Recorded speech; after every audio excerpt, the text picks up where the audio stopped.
If God is even possible, must he be necessary? Tonight, we are going to test it. Hang with me.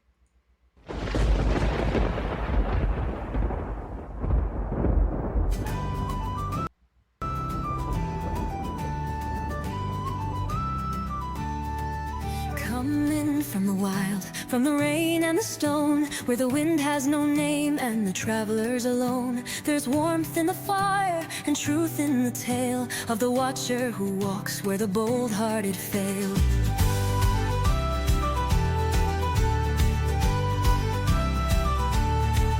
He carries no sword, yet the darkness gives way to the lantern he lifts at the end of the day. He stands on the watchtower, still and unswayed, where the lost find a path through the fog and the fray.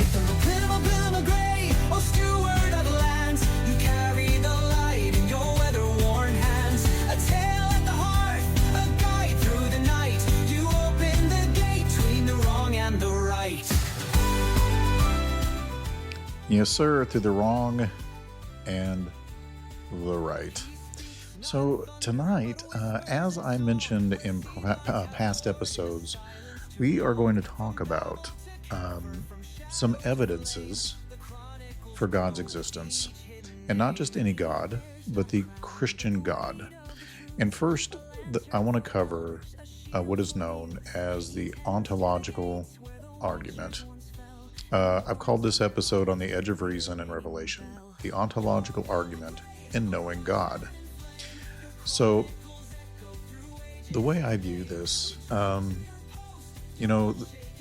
road winds through doubt as much as through faith. Here at Pilgrim's Great Chronicles, Robert Clark, your host, because I should introduce the show properly, yet both lead to the same door. And like I said, tonight we walk the edge of reason and revelation to ask not merely what we believe, but why. So these words set the stage for our journey.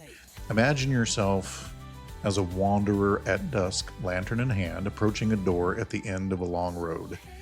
On one side of the road lies the landscape of questions and skepticism, and on the other side of the terrain, it is faith and conviction, and our path runs right along the ridge between them. We must balance carefully, for a misstep to either side can leave us either in blind faith or in barren doubt. Like a scene from Tolkien's epics, our journey tonight will have the feel of a mythic quest of sorts. I hope that makes sense. Not through Middle-earth, of course, but through ideas. We seek a treasure more precious than gold, right? A reasoned understanding of our hope. And on this, we will face riddles and challenges along the way, but also light to guide us. And by the end of the road, we will arrive at that door, the threshold of knowledge and faith, and find it leads to the same destination from both sides. In this journey, we will discover that the God who is the God who can be known. And that knowing why we believe makes the flame of faith burn brighter, even in the darkest night. So, that is the purpose for the show tonight. And I hope you will find it powerful as a way for you to be able to witness in ways that you have not been able to do before. So, before we delve into philosophical arguments, let's address the why this journey of the mind matters. In the New Testament, the Apostle Peter gives Christians, that's all of us, a clear charge. Always be ready to give a reason for the hope that lies within you. That's in 1 Peter 3:15. So this is the heartbeat of Christian apologetics, not the art of apologizing, all right? That's not what the term means, but of giving an apologia, or a reasoned, logical, thought-out defense for our belief, or explanation for it if you don't like defense, because some people bristle at that expression. But the point is, you have a solid foundation that you can explain for why you believe what you believe. And in today's world, believers face a crisis of knowledge. It's not that faith has lost its meaning is that many modern Christians have been taught, they have not been taught why their faith is true. They might sincerely believe in God, but when pressed by tough questions or scientific skepticism or even their own doubts or some sort of horrible trial, they struggle to articulate a convincing answer to themselves or others. So Peter's exhortation reminds us that faith shouldn't be a blind leap in the dark, right? I mean, as far as God's concerned, it's just taken for granted that he exists, and you are a fool to believe that he doesn't. But we've all been fools before, so it's important for us to know these things. And faith should have its eyes wide open, and we are called to marry faith with understanding, right? So notice that Peter doesn't say be ready to win every debate. He says be ready to give a reason. And apologetics isn't about scoring points or humiliating skeptics, right?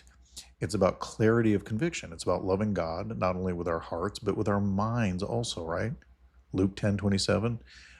So when we care enough to seek answers, we show love for the truth and respect for the questioner. And a well-reasoned faith is a sturdy faith, right?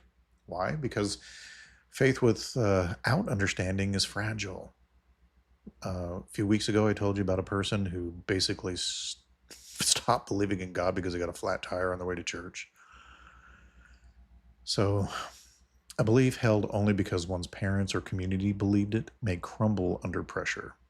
But a belief embraced because truth compels you to believe will stand firm. So in an age where many want spirituality without truth, a comfortable, feel-good spirituality that never demands intellectual accountability, Christians are called to something greater, right? Heart and mind. And we are called to worship God in spirit and truth, right? So being prepared with reasons also changes the way we engage the world. Instead of reacting in fear or anger to tough questions because you don't know the answer, we can welcome them, right? Because you're prepared. And we become people who listen thoughtfully and respond graciously. Although I don't always respond graciously. I feel like I'm getting old, and well, I am getting old. I don't just feel like I'm getting old. And I know we're supposed to do this with gentleness and respect, right? As Peter finishes in that verse there. And so God forgive me for the times where I can come across like that old man in the rocking chair on the porch, get out of my yard. What was that movie with Clint Eastwood? Named after a car, I think. It's escaping me because I got too much on my mind. But anyway, I think you all know what movie I'm talking about, where he was a bit on the grumpy side, but still loving. So anyway, this not only persuades others, but also fortifies us. So when you have wrestled with doubts and worked through reasons, your faith becomes immovable. Not because you're stubbornly refusing to think, but because you have thought it through, right? It's so annoying when people just assume that because you don't agree with him, you either haven't thought it through like they have, or you've not read your Bible, or so on. Just deal with the info. Don't assume that somebody hasn't read the Bible or whatever. Although I often uncharitably will jump on somebody who says something in a comment section where I can tell it's clear they did not listen to any of the video. I have this weak spot, I guess. When you take the time and effort, and anybody who's a fellow podcaster who might be listening to this would probably agree, you take great pain and effort to research, write out, put things into logical sequence and segment for you to follow on your list, in your notes and so on, and you're speaking from the heart, and it takes time to prepare and record video and money. These microphones here like this are not inexpensive. Neither is the 4K camera or my monitors and these things that I also use for my studio work. But my point is, there's effort that goes into this. So when somebody just sees the title of a video and comments based off the title, and it's clear they haven't watched the video, that is just like fingers on a chalkboard to me. So it's likely to elicit a less than patient response from me. I try to be, but I'm human. So the Christian who understands why they believe is like a tree with deep roots, right? Like a mustard seed tree. The winds of skepticism may blow, but the tree stands firm. So with this foundation laid, we turn now to one of the most fascinating and profound reasons for belief in God ever proposed, the ontological argument. I didn't used to think so about this argument, but I have grown to love it. So it's one of the most elegant and often bewildering arguments for God's existence. The name comes from ontology, of course, the study of being.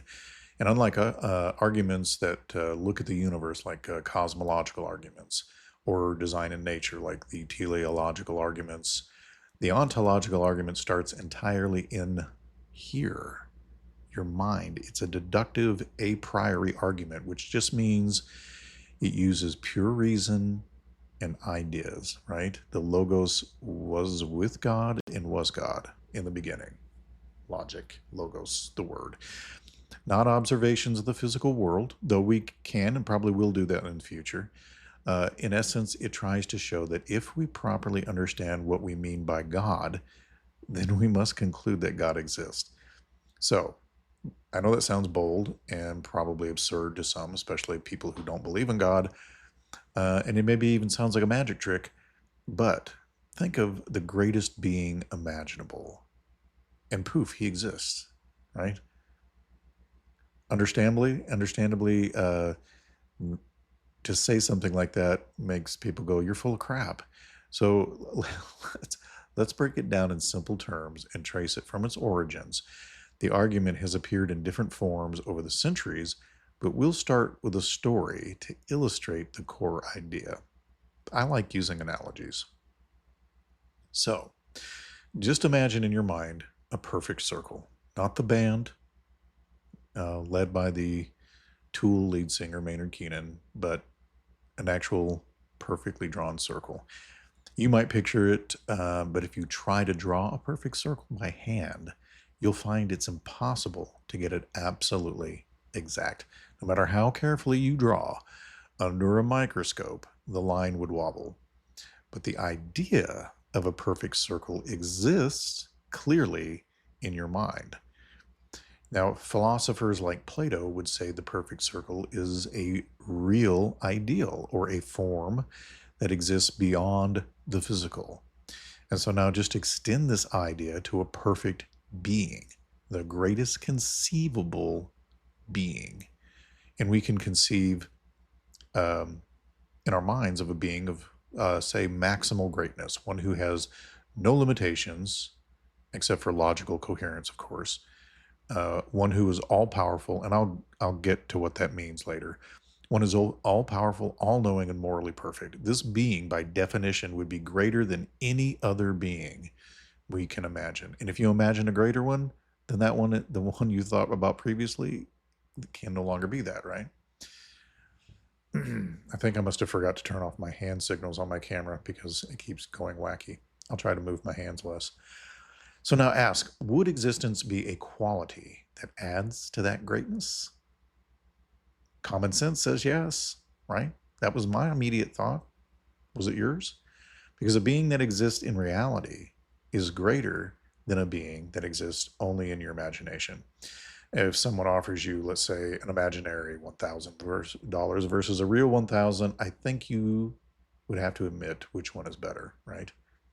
So, if the greatest conceivable being exists only in our mind, we can imagine something greater, namely that same being you're imagining also existing outside of your mind. But that contradicts the claim that it was the greatest conceivable being to begin with. And so, therefore, the greatest conceivable being must exist in reality, not just in the mind. And that, sort of in a nutshell, is what we call God. Now, this line of reasoning was first laid out by Saint Anselm of Canterbury in 1078. Anselm famously defined God as, quote, that than which nothing greater can be conceived, unquote. So using the logic we just walked through, Anselm argued that this greatest possible being cannot exist merely as an idea. It has to or must exist in reality. A few centuries later, René Descartes offered a similar argument. Descartes said, in effect, quote, I have the idea of a supremely perfect being. Existence is a perfection. Therefore, a supremely perfect being must have existence, unquote. So these early versions of the ontological argument share a common strategy. They deduce, just like Sherlock Holmes looks at the evidence philosophically and deduces God's existence from the very definition of what it would mean to be God. And to put it in a conversational way, we would say, if by God we mean the greatest possible being, then of course God exists, because a God who exists is greater than a God who does not. Or, as one modern summary states, if it's even possible that the greatest conceivable being exists, then by definition, he must exist. And that might strike you as strange reasoning. Can we define something into existence? Critics early on certainly thought something fishy was going on, right? And we'll address those objections. I go through 5 of the biggest ones later on. But let's get this definition down and what this argument is and what it means. So notice that the argument isn't saying we can define just anything into existence, right? It hinges on a very special concept, a being that would be impossible to be greater than. It attempts to show a contradiction in the very thought that such a being does not exist. So let's use another simple analogy. Think of the highest possible number. Are you thinking of one? Okay. I hear kids use them all the time, like a gajillion or whatever. So, well, there is no highest number. No matter what big number you think of, you can always add 1 and get a higher number, right? Because numbers are potentially infinite. There is no upper limit. But now think of qualities like knowledge or power. Is there an upper limit to knowledge? It would seem so, right? Yes. Knowing everything or omniscience would be a maximum, right? You could know everything. You can't know more than all truths, right? So is there a highest degree of power? Yes. Being able to do everything that is logically possible, or omnipotence, is a maximum. You can't have more power than that. How about moral goodness? Maximum goodness would mean never sinning, never doing wrong, moral perfection. So these qualities do seem to have some sort of built-in or intrinsic maximum. So a being that possesses all of these in the highest degree, all-powerful, all-knowing, morally perfect, would be the greatest in excellence. Now, add one more quality, existence in reality, the real world, and in all possible realities, which is just a fancy way of saying necessary existence, which we'll explain in just a moment. If such a being is even possible, then nothing equal or greater could rule it out of existence. It would have to exist by its very nature. Do you see what I'm saying? I hope so. If not, we'll try to make it more simple here. So this modern formulation of the argument focuses on possible existence and necessary existence. It was refined by philosophers like Gottfried Leibniz and in the 20th century by Alvin Plantinga. Plantinga's version is often called the modal ontological argument because it uses the language of modal logic, or the logic of possibility and necessity. While that sounds technical, we can break it down step by step. In fact, Christian philosopher Dr. William Lane Craig often presents Plantinga's version in debates and writings, and it goes like this.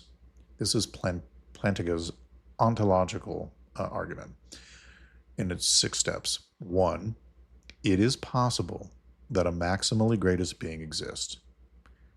2, if it is possible that a maximally greatest being exists, then a maximally greatest being exists in some possible world. 3. If a maximally greatest being exists in some possible world, then it exists in every possible world. 4. If a maximally greatest being exists in every possible world, then it exists in the actual world, the world we're living in. 5. If a maximally greatest being exists in the actual world, then a maximally greatest being exists in our reality. 6. Therefore, a maximally greatest being exists. So, you might be thinking, gosh, that's a lot of steps. But you have to make each one, and there's reasons why. But just take a moment to absorb those steps. They sound like they just make your head swim, right? But each has a rationale for it.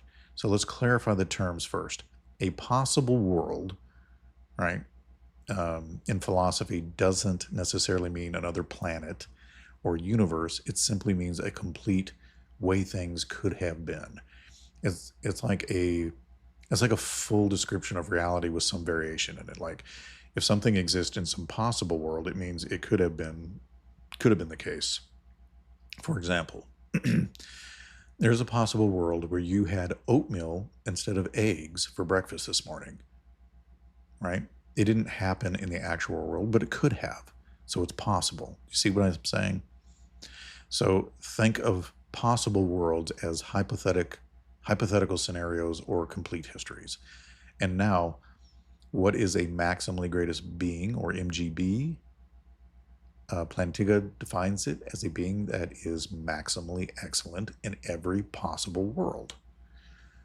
Right? Maximally excellent means having the greatest form of excellencies. Omnipotence, right? Being all-powerful.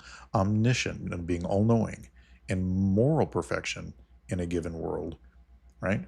But to be maximally great, the being must have those qualities in every possible world, not just some of them.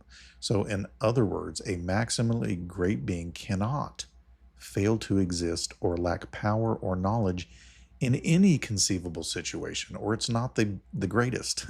It would have to exist in all realities and possess total power, knowledge, and goodness in all of them, all of those realities, which is why it exists in our current real reality, because we are one of those possible worlds that actually exists. So this notion includes what philosophers call necessary existence. So if something exists in every possible world, we say that it exists necessarily, right? Now, by contrast, we exist only in some possible worlds. There are possible scenarios in which you or myself might not have been born, right? So you and I would be considered what are called contingent beings. Our existence is not necessary. And we have to make a difference between the two, and you'll see why in a minute. So the argument's logic from steps 2 through 6 essentially unpacks what it means for a being to be necessary. Those are the logical steps. So if such a being possibly exists, like in premise 1 that we gave earlier, then by definition of necessary existence, it would exist in at least one possible world, premise 2. But if it exists even in one possible scenario, and its existence is necessary, then it must exist in all possible scenarios, including the actual world, which is in premise 3 and 4. And if it exists in the actual world, well, here we are. It exists, premise 5 and 6. In plainer terms, if God's existence is even possible, then God exists necessarily, which means God exists in reality. And conversely, the only way for God not to exist is if God's existence is absolutely impossible or logically incoherent, as impossible as a square circle or a married bachelor. And I don't think you can prove that that's the case. So at first glance, I suppose this can feel like logical sorcery, but it's a valid deductive argument. The form is such, right? that if the premises are true, then the conclusion must be true, just like a mathematical equation. So the key question becomes, are the premises true, or at least more plausible than their negations?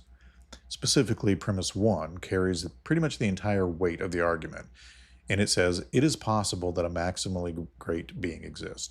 All other steps follow from that one, using the definitions of possibility and necessity. In fact, most philosophers agree that premises 2 through 5 are relatively uncontroversial once you grant the definitions. As Dr. William Lane Craig notes, if God's existence is even possible, then the logic of necessary being takes over. And most philosophers would agree that if God's existence is even possible, then he must exist. The logic doesn't falter. It all hangs on whether you think that premise 1 is true. Is it possible at all that such a being exists?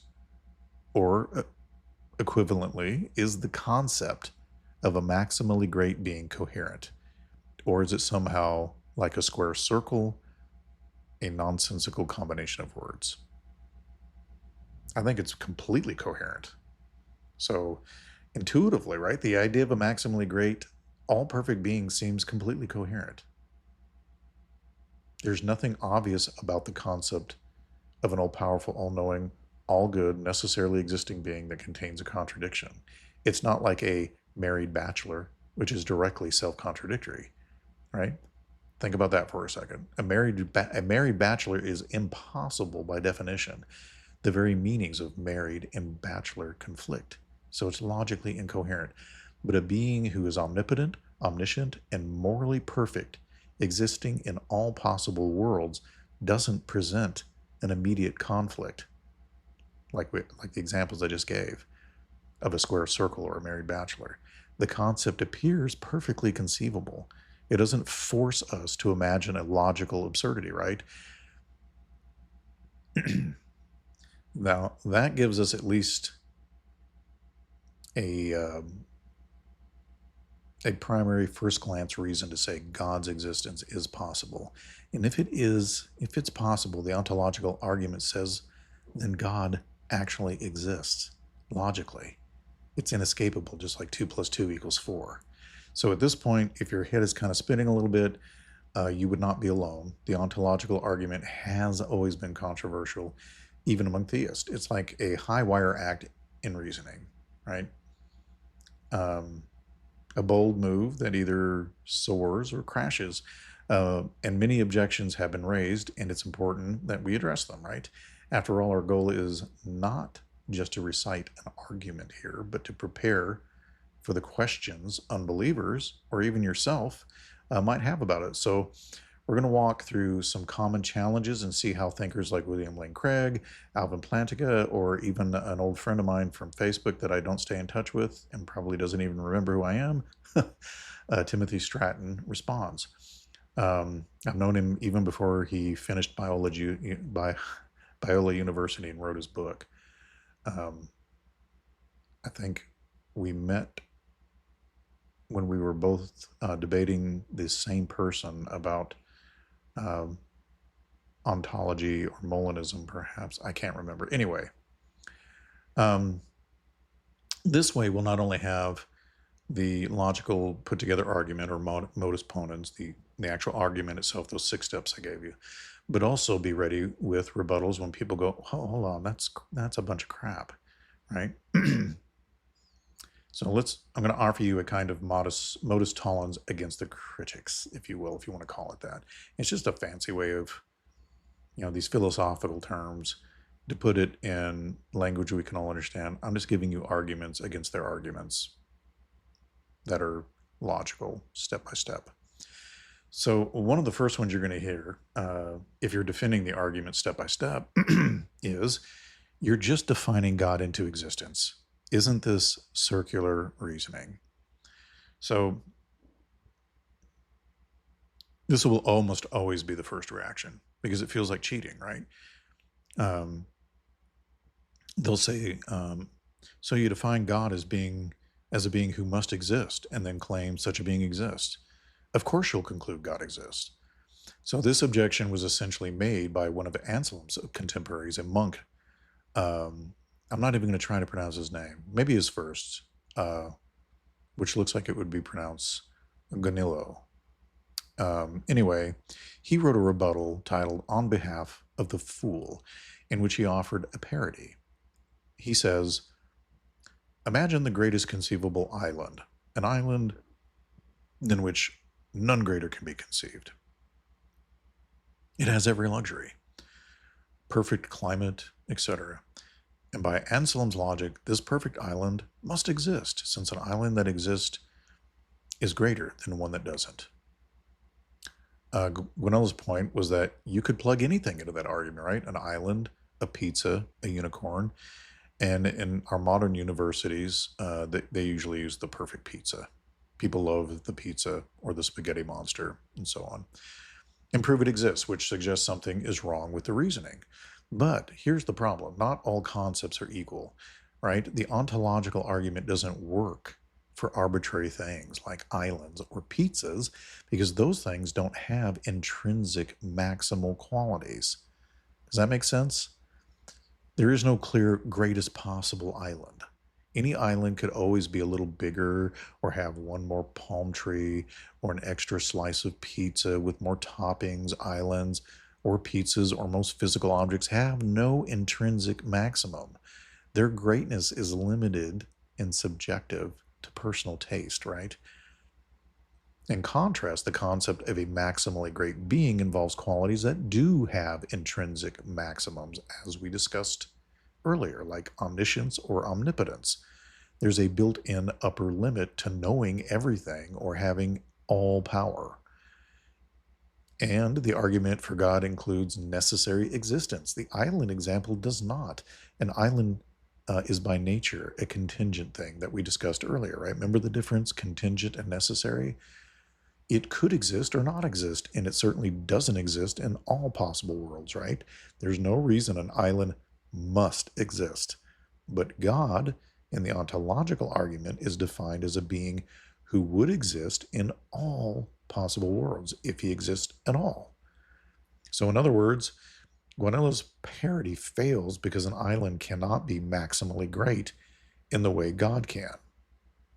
So as one philosopher explains, there is a total difference between a limited particular being like an island and a being whose very essence is to exist without limitation. So modern philosophers point out that great making properties like knowledge, power, and moral goodness are qualitatively different from properties like having a beautiful lagoon or having tasty coconuts on an island, right? So knowledge, power, and goodness each have a natural limit, perfection, right? Whereas an island's features can always be a bit better, and they depend upon the person who's conceiving of the island. So So defining God as maximally great isn't an arbitrary trick. It's articulating the concept of a God or of God as understood in classical theism.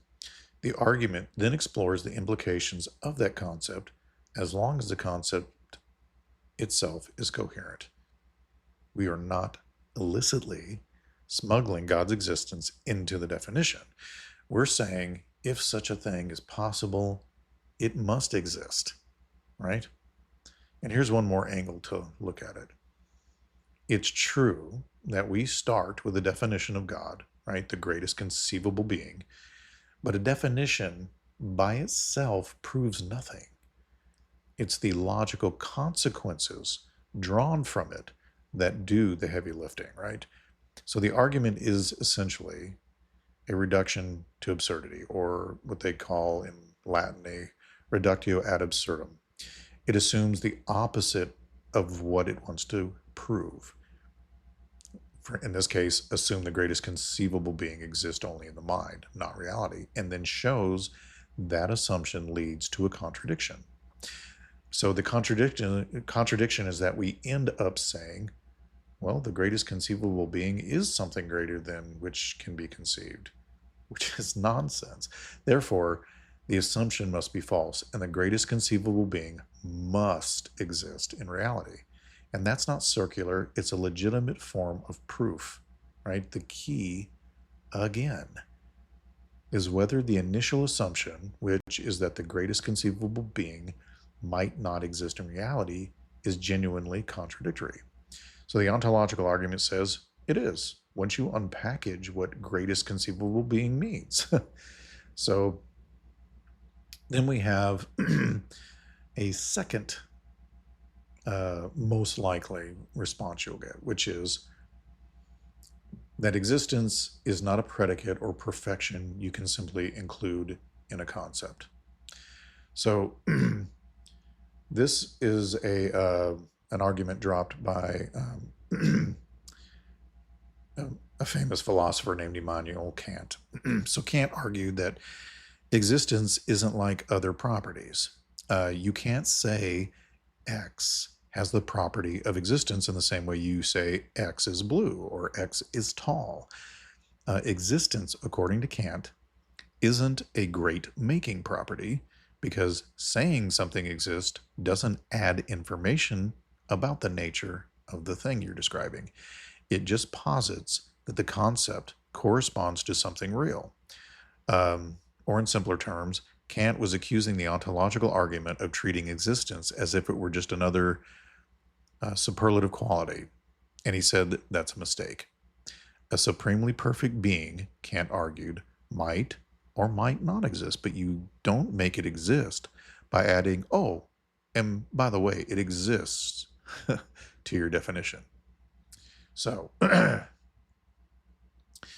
in response, Kant's critique is generally effective against the form of the argument that says existing in reality is greater than existing in the mind alone, right? Which is the original form of the argument before Alvin Plantinga came along and gave his 6. So if one were crudely to say, like, I define God as maximally great, which includes existing, well, it can sound like we're just baking existence into the concept, right?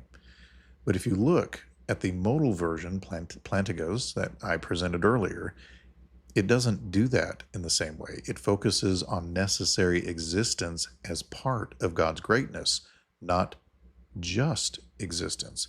There's a subtle but important difference. Saying God necessarily exists is not the same as saying God exists as part of the definition. It's saying that if God exists, he would exist by necessity. It could not be otherwise. The argument then hinges on whether such a necessary being is possible. So to clarify it, let's put it this way. The argument does not assume at the start that God exists. It assumes God's existence is possible. So if someone thinks even that is sneaking in too much, we can test it.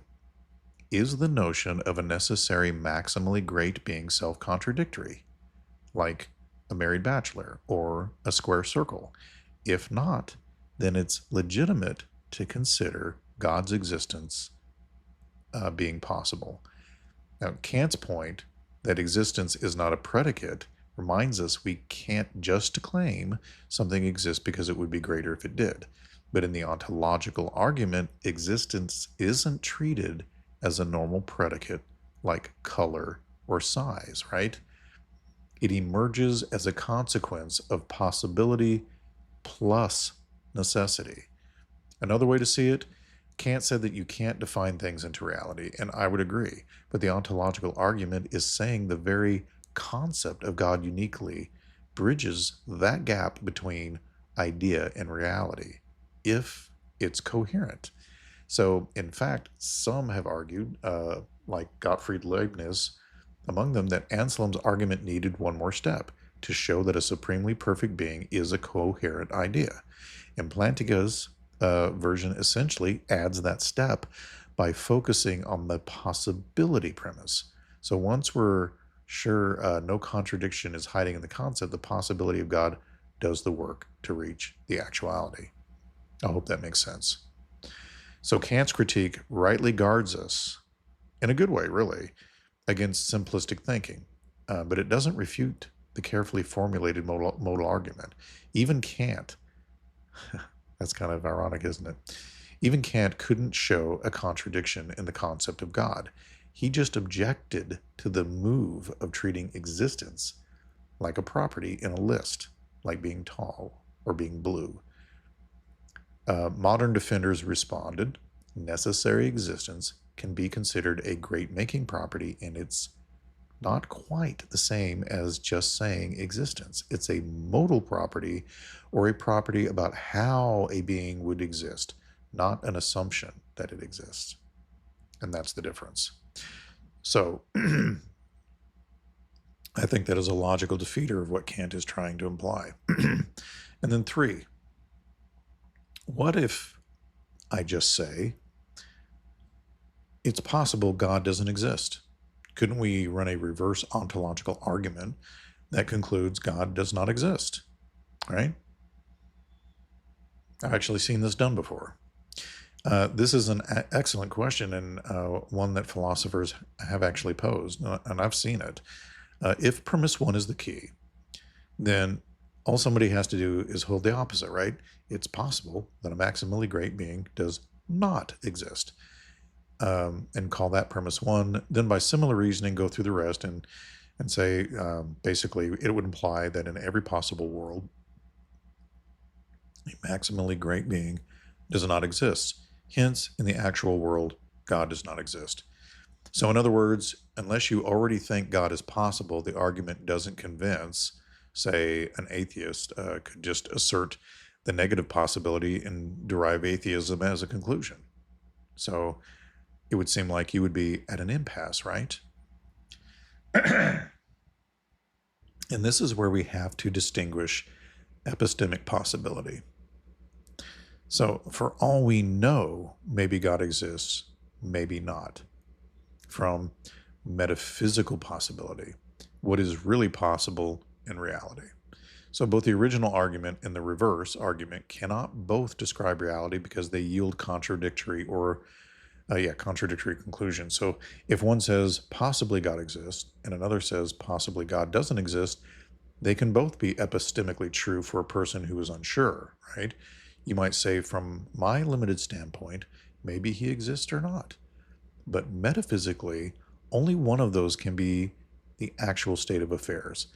If God is the sort of being the ontological argument describes, which is a necessary being, then either it's possible he exists, in which case he must, or it's not possible at all, in which case he cannot exist. It's either necessary or impossible. There's no middle ground. Why? Because if a maximally greatest being doesn't exist in some possible world, to be maximally great, it would have to exist in all. So if it fails to exist in one possible world, it fails to exist in any. And conversely, if it exists in one, it must exist in all. So the concepts of necessary existence means God's existence is an all or nothing proposition, either impossible or necessary. So, how do you decide between the all or nothing proposition here? It's either impossible or necessary. So, we just have to sit here and consider which is more plausible. Is there any warrant or reason for thinking a maximally great being is possible, or any reason to think such a being is impossible? So the atheist, to assert their idea confidently, would need to show that the concept of God is completely incoherent or logically contradictory, like the idea of a square circle. And some have tried to argue this, claiming, for instance, that certain divine attributes are incompatible. And I'll get to that in a moment. But as we noted, on analysis, the concept of an all-knowing, all-powerful, morally perfect, necessary, existent being does not appear incoherent at all. Do you think it's incoherent on the level of a married bachelor? Like it doesn't even make sense? I think it doesn't, and William Lane Craig agrees, it doesn't seem even remotely incoherent. On the contrary, it seems intuitively a coherent notion, because it is. If one cannot demonstrate a contradiction in the concept of God, then there's no good reason to say God's existence is impossible. Simply preferring that God does not exist isn't enough. One needs a logical incoherence to point to. Lacking that, the possibility premise stands as reasonable, and therefore we would be justified in choosing the necessary existence of God rather than its impossibility as the more plausible starting point. William Lane Craig offers an analogy, and I think it's pretty good. And he says, think of a very tough mathematical equation on the board. You might say, well, it's possible that equation is true, and possibly it's false, because you personally don't know, right? That's epistemic possibility, because you lack the knowledge of how to do the equation. But in reality, the equation really is either necessarily true or necessarily false, assuming it's a well-defined statement, right? By somebody who can figure it out or has that knowledge. So once you figure it out, you'll know it couldn't have been the other way. And in a similar way, reality itself will be the one way or the other regarding God. If God truly is a necessary being, then either he exists in all worlds or in none of them. We humans might be uncertain, but reality is not ambivalent. So the whole question is, which premise do the arguments and evidence support more? The ontological argument by itself highlights this standoff, but doesn't force the unconvinced to pick. It only says if you grant, right, that if the first premise as plausible, then God's existence follows from it. It's inescapable, just like 2 + 2 equaling 4. And this is why some, like Plantinga's, originally felt the argument, while valid and even sound, might not be a proof that drags the skeptic into belief, kicking and screaming, right?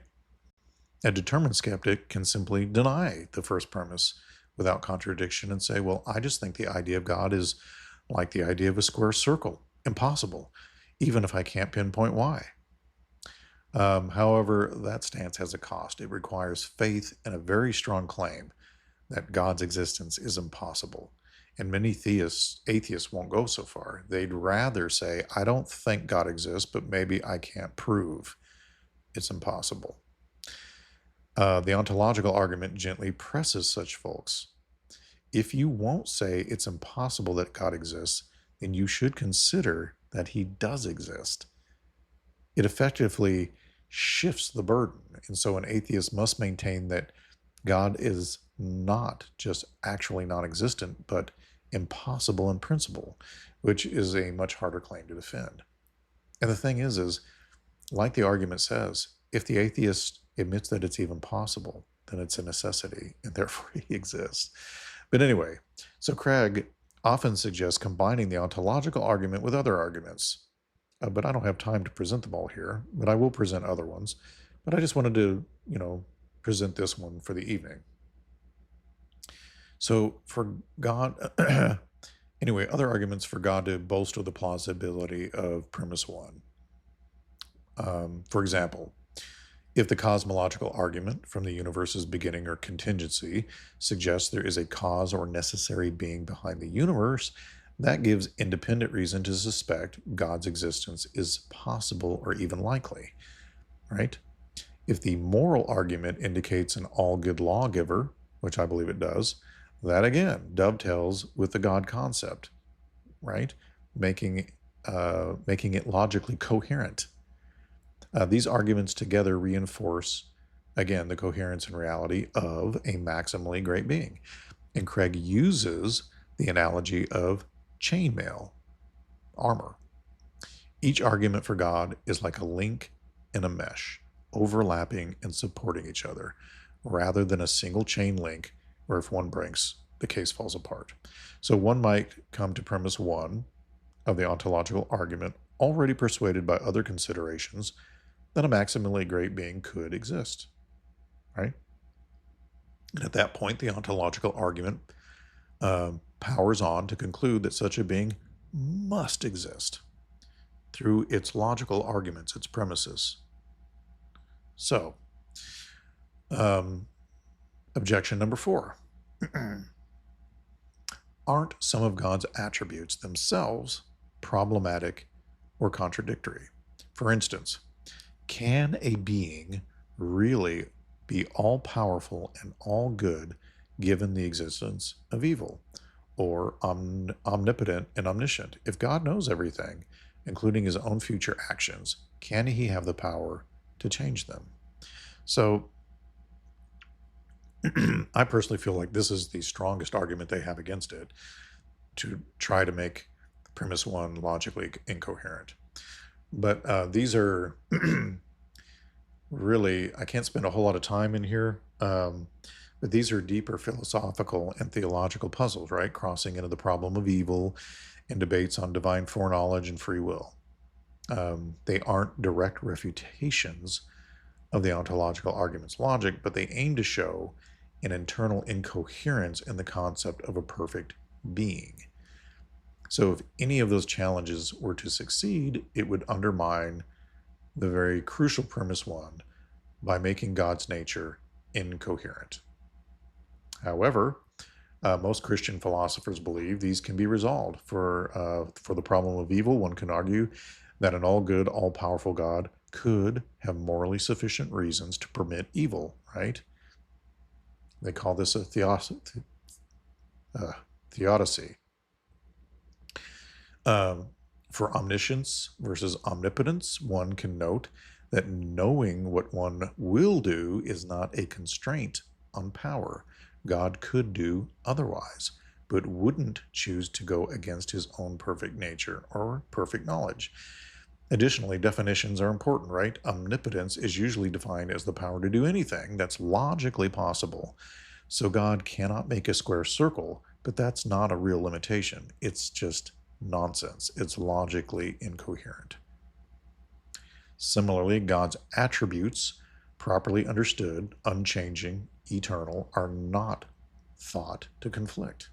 So these discussions are super numerous and vast, but the upshot is that no widely recognized logical contradiction has been demonstrated in the classical attributes of God. The concept of a being maximally excellent in power, knowledge, and goodness remains coherent as far as we can tell. I don't think anybody's proven an incoherence, and the answers to address the questions that rise from the existence of evil and such things have been dealt with, in my opinion, adequately.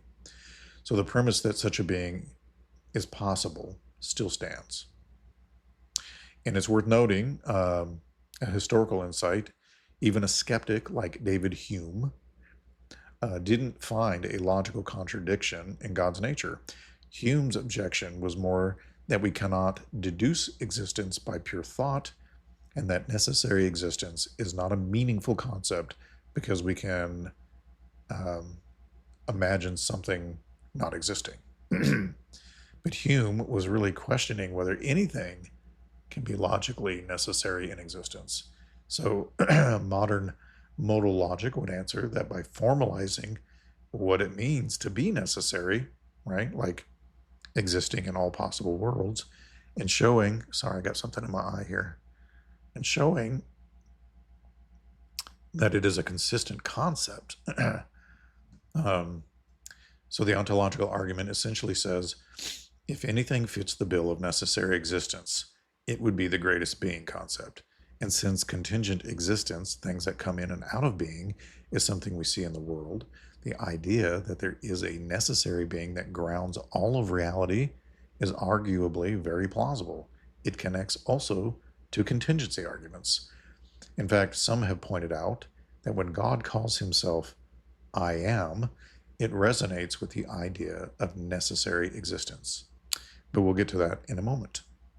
And so, number 5, and kind of our last objection here, because I didn't want this show to go too terribly long. I'm trying to keep them within an hour, but this is going to go over an hour. Even if, they say, the objectors, even if the ontological argument is logically valid, is it actually persuasive to anyone? It seems you have to already accept the idea of God to find it convincing. I mean, that's a practical objection, I guess. Many people will say, all right, fine. Maybe it isn't illogical, but I just don't buy it. It feels like a word game. And even Alvin Plantinga, who revived this argument, once commented that while he believes the argument is sound, it has true premises and valid reasoning, he doubted it is a successful piece of natural theology, meaning he doubted it would compel belief in someone who didn't already suspect God exists. So Plantinga noted that a person can reject premise one without being irrational. Now, there's no strict logical proof here that forces every honest thinker to assent to the idea. However, he later reflected that expecting such a proof is an unfair standard. Very few philosophical arguments compel assent from everyone because people weigh plausibility. So I would just say this. It's true that the ontological argument doesn't have the same intuitive or empirical appeal as, say, pointing to the universe's beginning or the complexity of DNA or the fine-tuning of the universe.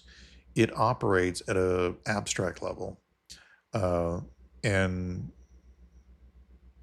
so when you present it, like if you were talking to a live audience or friend, you have to do so gently and clearly, acknowledging it's a bit mind-bending, right?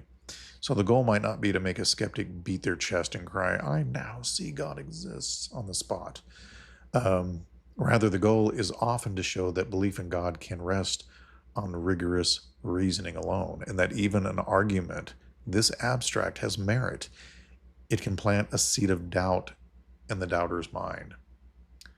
The doubt that maybe God's existence isn't as impossible or unreasonable as they thought. And it challenges the assumption that all arguments for God are based on ignorance or gaps in science. Here we have an argument rooted purely in logic and the very concept of God as a maximally greatest being. And that in its self is thought-provoking, right? So the ontological argument can be personally persuasive in a cumulative case, like we discussed earlier. Some individuals have found it convincing, especially if they already hold that God's existence is possible, right? They might not believe in God, but they believe it's possible he could exist. And why wouldn't they if they haven't seen a disproof, right? So for a fair-minded seeker, the argument may tip the scale towards belief, right? If I can't rule God out as impossible, then I have to face the real likelihood God exists. So let me sum this one up before we move on. The ontological argument stands strong after centuries of scrutiny. Misunderstandings, like thinking it says, imagine something and make it real, can be cleared up, right? Imparities, like the perfect island, fail because essentially they compare apples and oranges, contingent, limited things versus a necessary, unlimited being, right? And then logical critiques, like Kant's, remind us to be precise. But the modern formulation, like Plantinga's, meets the challenge by focusing on possibility and necessity rather than just asserting existence, right? And the symmetrical, well, maybe not argument only highlights that one must decide if God's concept is coherent or not. And absent a proof of incoherence, to me, the door is completely open for God's reality, right?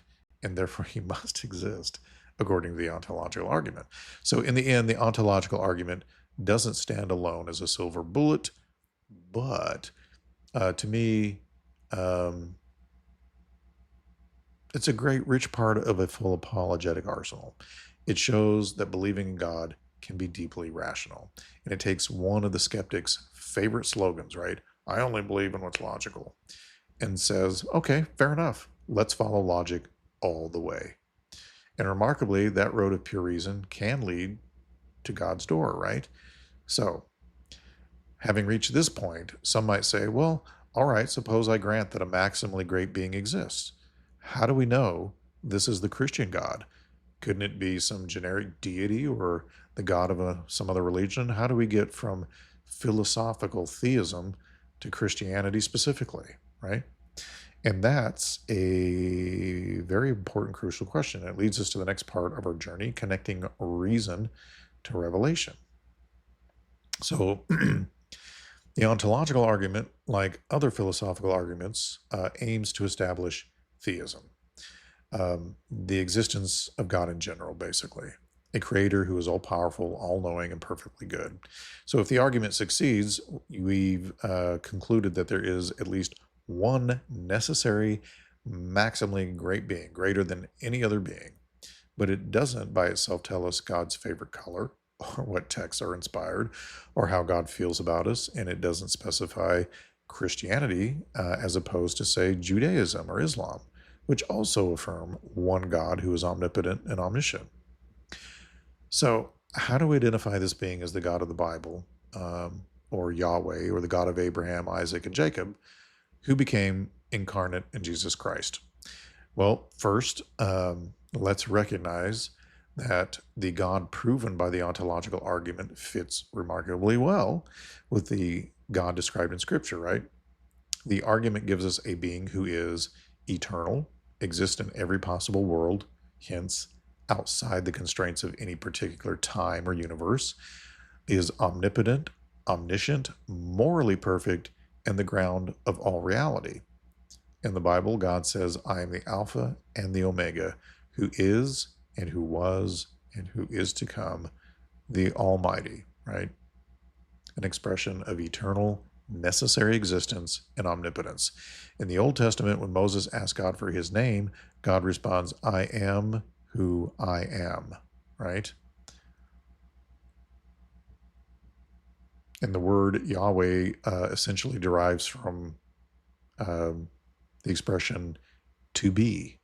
So this name I am is really profound in this context because it's the ultimate statement of self-existence and self-sufficiency. God depends on no one and nothing. He simply is. And so Christian theologians have long seen in I am an affirmation that God's very essence is existence, exactly what the ontological argument says about a maximally great being. One commentary puts it this way: God is the only one who can say, I am absolutely, meaning his existence is grounded in himself, not given by another. He is not contingent. All other beings have existence as a gift. He has it by his very nature. So this dovetails perfectly with the concept of a necessary being, one who cannot not exist, whose non-existence is impossible, who holds all other beings in contingent existence. So the ontological arguments, God is a being of maximal goodness and love, moral perfection, right? And this aligns with the biblical description, God is love, and the whole narrative of Scripture where God's goodness is fundamental. If a maximally great being exists, it would be worthy of worship by definition, right? Since nothing can be greater or more ultimate. And indeed, the Bible's God is depicted as alone worthy of all praise and worship, right? And so philosophically, there's no disconnect. The argument gives us a God consistent with Christianity's God. It rules out polytheism, right? There can't be two maximally great beings. They would limit each other's greatness. Greatness implies uniqueness. It also rules out finite deities or impersonal forces, right? A ground of being that isn't all-knowing or isn't God or good wouldn't be maximally great. So we're left with essentially the God of classical monotheism. But how do we go from this abstract concept to the concrete person of Jesus Christ or the specific revelations of the Bible? And here is where Revelation completes our reasoning. Reason can get us to the door of theism, right? Revelation and historical investigation leads us through that door into Christianity. So think of the ontological argument as discovering that there is a door at the end of our road and it's unlocked. It tells us someone is home in the universe, right? Now, revelation is like hearing a voice from inside inviting us in and introducing himself. And the Bible claims to be that voice. For example, in Exodus 3:14, when God says, I am who I am, he's giving Moses not just a proof of existence, but a name, Yahweh, by which he will relate to his people. This name conveys that God is eternal and uncaused. Yes, but it's also deeply personal. So later in the New Testament, Jesus famously echoes this by saying, before Abraham was, I am, identifying himself with that same self-existent Lord. The Logos doctrine in the opening of John's Gospel is particularly fascinating. John 1:1 declares, in the beginning was the Word, or Logos, and the Word was with God, and the Word was God. The term Logos in Greek means word, but also reason or divine rationality. It's as if John is saying that the ultimate reason behind the universe is God, and that reason became flesh in Jesus. So this directly ties the abstract, right, logic, reason, concept, to the personal Jesus Christ. The very idea of logos would resonate with philosophers of the time, but John shocks them by saying the logos is a person, and the word became flesh and dwelt among us. So here, logic and revelation unite. The rational principle upholding everything is also the relational God who enters history. So, from the ontological argument's conclusion, God exists. How do we move to the Christian God is the true God? Well, we examine the claims of various religions about who God is and what God has done. The maximally great being established by natural theology could, in principle, have revealed himself in different ways in history, right? The Christian claim is that God revealed himself supremely in Jesus Christ. Is that claim consistent with our established concept of God, and is it backed by evidence? Well, let's consider this. A maximally great being would be all good and loving. Would perfect love remain completely aloof from his creation? Likely not. Love seeks to communicate and relate, right? As one writer, Dr. Timothy Stratton, put it, a maximally great being would not be aloof or uninterested in his creatures. He would not remain distant or hidden. He would reveal truth about reality, about purpose, and about himself. He would not merely stand outside suffering, but would step into it to redeem it. So this powerful insight suggests that if a God of perfect love and goodness exists, we should expect some kind of self-disclosure and some action in history that demonstrates his character. So in Christianity, we have exactly such a claim, that God, the maximally great being, entered our story. The Jesus of history is not a myth.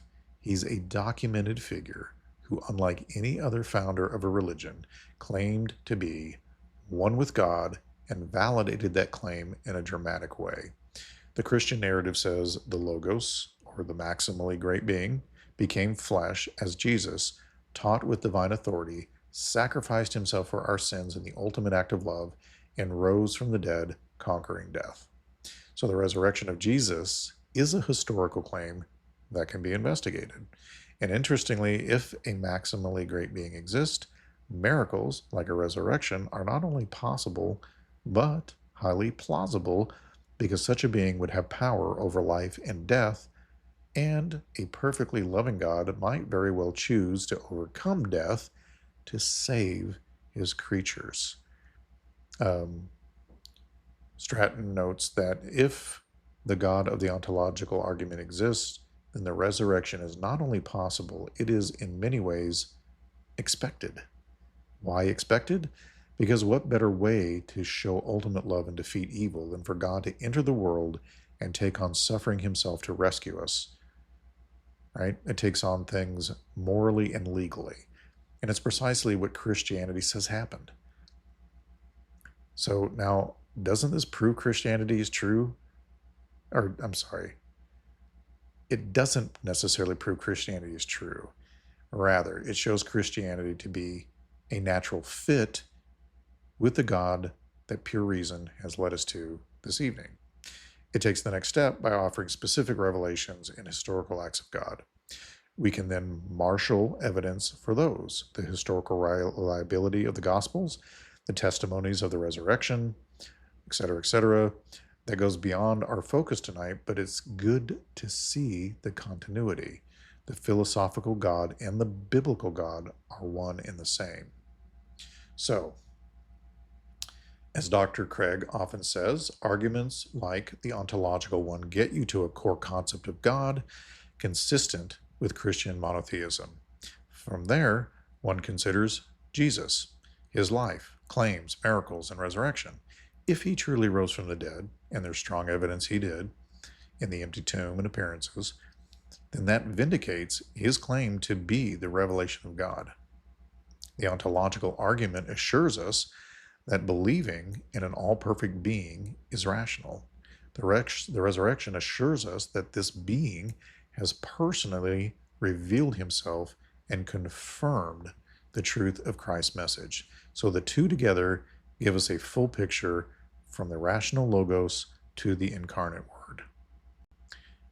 To put it poetically, the road of logic leads to a threshold, and on the other side of that door stands Jesus, the Word made flesh, saying, "Whoever has seen me has seen the Father."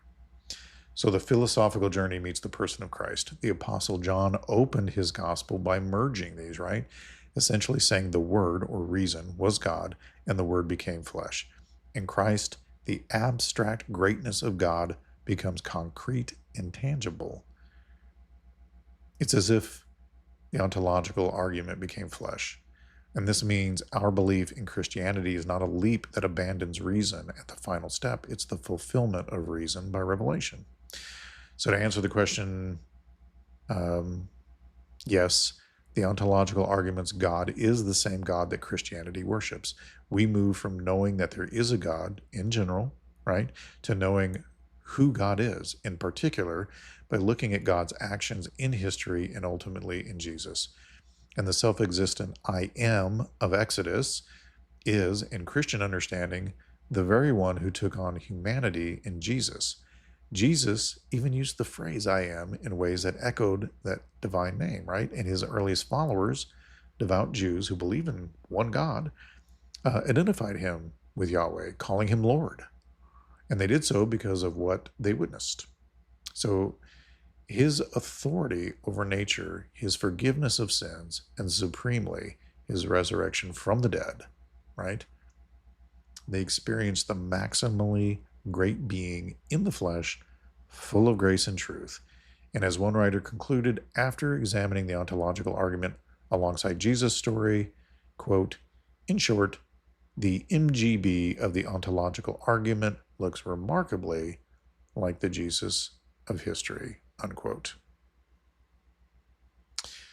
So, why does that even matter today? Well, we've traveled through some deep waters of thought. And so let's step back and ask, why does all of this matter right now? I think because we live in a time when arguably it's not popular to examine one's faith, right? Many prefer a vague spirituality, a comfortable or a comfort blanket of belief without the skeleton of truth to support it. They don't want to think. People say, believe whatever works for you, right? Implying that faith is a subjective choice, not an objective reality like mathematics. In such an environment, having strong reasons for your faith is revolutionary, and it instills confidence, resilience, and authenticity. So, confidence, because you know your belief is not just a hand-me-down tradition, but a conviction tested by reason, right? You've been using your mind. You can interact with critics or doubters without fear because you've done your homework, right? So when someone asks, well, how can you believe in God in the 21st century? Are you retarded? Well, you can reply, and not have to be defensive, but with a thoughtful answer. Well, let's talk about it. Have you considered, for example, the ontological argument, or the origin of the universe, or the evidence for the resurrection, right? Using a calm, reasoned response can surprise people and open their hearts, because most of them expect to be able to intimidate you because they assume you don't have an answer.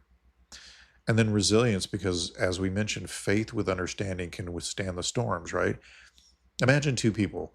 So we have one has kind of a secondhand faith. I just believe because I was raised that way, kind of a thing, right? And the other has a personal faith reinforced by reasoning, right? I believe because it's true, and here's why I think it's true, and they can explain it. So when university professors challenge the existence of God, or if some personal tragedy strikes, which faith is more likely to endure and be shown to be real, right? The one that has grappled with questions and found solid ground and answers in an age of science worship, where some claim only science gives truth. A believer who can show that philosophy and science both point toward God will not be easily shaken. So, in fact, many of the greatest scientists were theists and did science because they expected a rational creator behind it all. So the more you understand that belief in God is intellectually robust, the more boldly you can face the world, right? As one apologist put it, when your belief is rational, tested, and internally consistent, it becomes immovable. I'm pretty sure Tim Stratton said that, but I can't remember. And then we have authenticity, right? Because you'll know that you're believing not out of habit or peer pressure, but out of a genuine conviction, right? Today, a lot of young people abandon the faith of their upbringing, not because they wanted to, but because they really never made it their own, right? They never had any of their questions answered. They had, nobody engaged them in their unanswered questions. So by seeking answers and by asking, why do I believe this? You make the faith yours, right? And by answering others like those teens, you help make their faith their own. It's no longer your parents' faith or your pastor's faith or your wife's faith. It's yours, held with integrity, right? And authenticity is powerful. The world respects someone who has thoughtfully chosen what to believe and can articulate it. So even if they disagree, right, they'll often at least admire your sincerity and effort in answering, right? And on the contrary, if our only answer is to why do you believe, I just have faith. Well, the world hears that as I don't have a reason, I just choose to. It's really better to just say, I'm not certain, I'll go look it up. And there's nothing wrong with faith, right? You should have faith, but you should also have answers like the Bible tells you to do. Be able to give a reason for why you believe. That's a good reason. And I feel like that does the gospel a disservice, because Christianity is true, and not just true for me, but true for everyone, rooted in reality. And we should not be shy about demonstrating that. And we should look and search and find out why. Why do you have faith, right? If you're going to say, I just have faith, well, why do you? When somebody asks, why do you have faith? Why do you believe what you believe is true? And so, understanding apologetics and arguments like the ontological argument doesn't mean you'll never have any doubts or that faith becomes purely an equation. We are, whole persons, right? We are emotional, spiritual, and relational. And faith involves trust, not just head knowledge, right? This is about a relationship. So it's your heart and your mind, right? Loving God. But the role of reasoning is to remove obstacles to faith and to show that trusting Christ is not a blind leap, but a step in the same direction that the evidence points. So when you know there are good reasons, your heart can rest more easily in what it loves, because your mind affirms it also, right? So faith and reason are not enemies. They are dance partners in a way. fellow musicians playing in harmony together. And as the prophet Isaiah records, God's invitation, right? Come, let us reason together. So God is not afraid of our questions. In fact, I think he loves answering them for us in ways we don't expect. And so finally, think of the impact on others, right?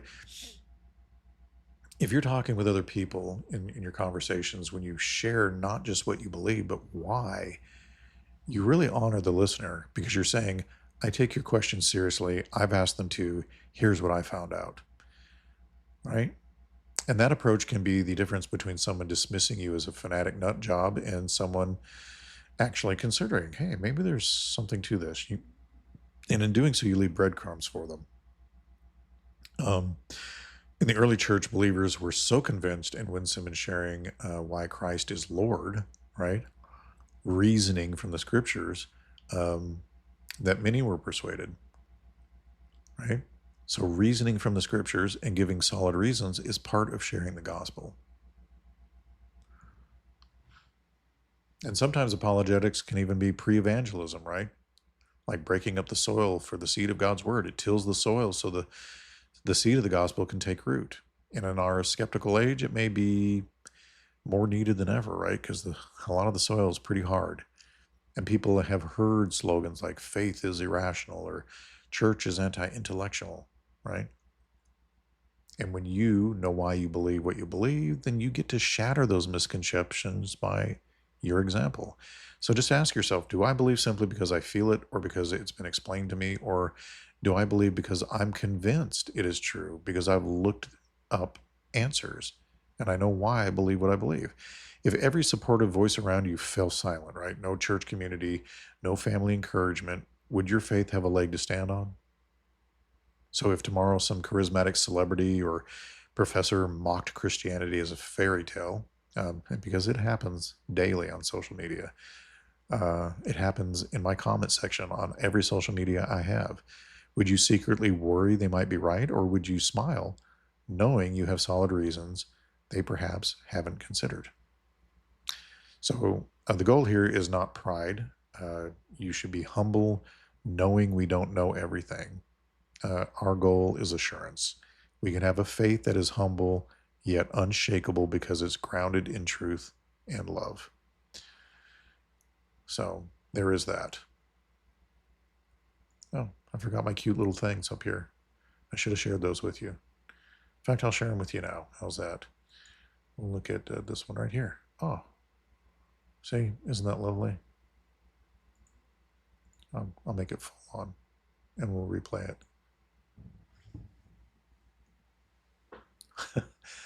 Those are possible world bubbles. I guess I should have looped it for you. Yeah. And then there's this one. We'll just let that go. So at the outset, we painted the image of a road winding through doubt and faith toward a door. But now we stand at that door, having explored reason and having glimpsed revelation. The wanderer's lamp burns brighter, not because the night is darker, but because he knows why he walks. Or both. And in other words, when you have purpose and understanding, your light shines even in great darkness. You're not just stumbling, right? Hoping for the best. You should be striding forward, right? Lamp held high, confident in the path. And so I urge you, walk knowing. Don't settle for just saying, I just believe. Dig deeper so you can say, I believe because, and then give your reason. And believe knowing, loving God with all your mind as well as your heart. The greatest adventure for any pilgrim is not only to reach the destination, but to understand the journey, right? Oh, let's play this one. And so we've seen that God, who awaits at the end of all our reasoning, is not a vague force or a distant idea, but the living God who both is and can be known. That's how I feel. Oh, this one had sound to it. Let's block it out. It's a guy walking a path with a lantern. That's pretty cool. All of these little videos are pretty cool. This is my favorite one, though. All right, so he can be known. He stands at the door and knocks, inviting us into a relationship that satisfies both your mind and your heart. And our journey tonight showed that that what we believe has rich logical support, and why we believe can be articulated with boldness and grace, right? And so now it falls to each of us to carry this light onward. And remember that initial question: if everything external was stripped away, every sermon, every song, every supportive friend, would your faith stand on solid reason or collapse under rhetoric? So after tonight, I hope you feel more equipped to answer that. Strengthen your foundation with both the Word of God, Scripture, and the words of reason that God has given us through gifted thinkers. The two are friends, right? Come and let us reason together. When doubts come, you'll recall arguments like the ontological one and others and say, no, I have seen that my faith is logically and evidentially grounded. I know whom I have believed and why I can believe and trust him. And when you engage with others, you can do so not with arrogance, but with a quiet confidence, offering them not just statements to believe, but reasons to believe. So in closing for the night, take heart that truth is on our side. As we part, hold on to this final image, right? That I made a video of. A lone wanderer walks through a moonless night, but his lamp glows steadily. He isn't afraid of the dark because he has light and he knows the road's end. I'll play it again so you can see it.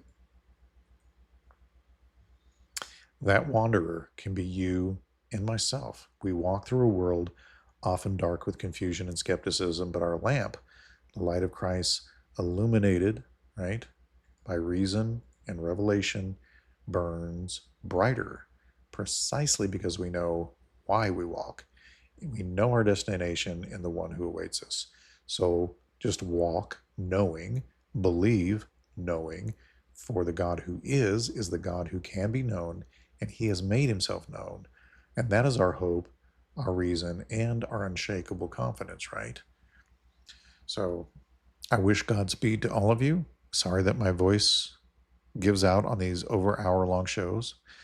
But I hope the rest of the work week for you is a good one. And I'm going to try to get caught up on some answers to Facebook and YouTube. I did a bunch of that earlier in preparing for this particular show. And boy, there are some really, really deep conversations in the comments on some of our videos, especially lately with the Rapture ones on Facebook and on YouTube. So if you get around to watching the video and reading the comments, you'll see where we're coming from. And I hope you find this beneficial, and we may do more apologetics in the future, just depending on whether you find things like this helpful or not. Or if you would prefer knowledge on some other things, I had considered doing an episode on the Star of Remphan, because I know Israel's been in the news a lot lately. And I find it very interesting that nobody seems to really know why they call this the Star of David. So, I mean, there are reasons, but none of them seem to be on a solid foundation. So we may go over that maybe next week, unless some of these interviews that I've had lined up wind up being able to make it, because I wind up having to reschedule a lot of them. So we do have upcoming interviews, and I try not to put out there until it's actually been done. So with that being said, have an awesome work week, and we will see you Wednesday.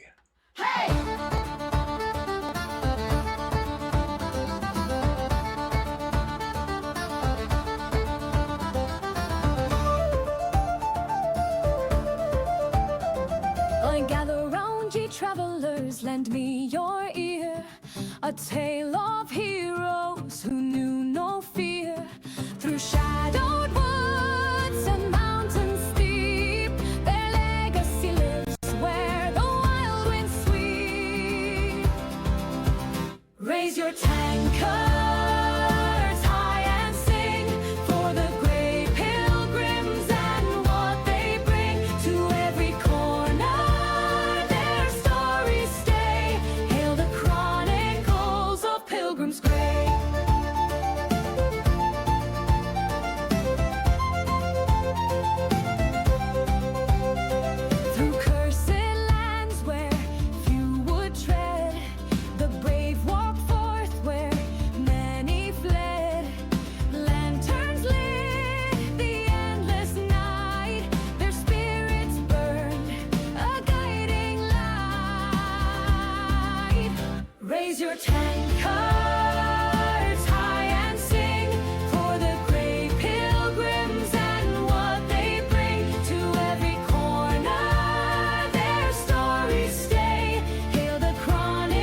Dreamers carried on the ale-soaked breeze, songs as endless as the trees. Raise your 10 cups.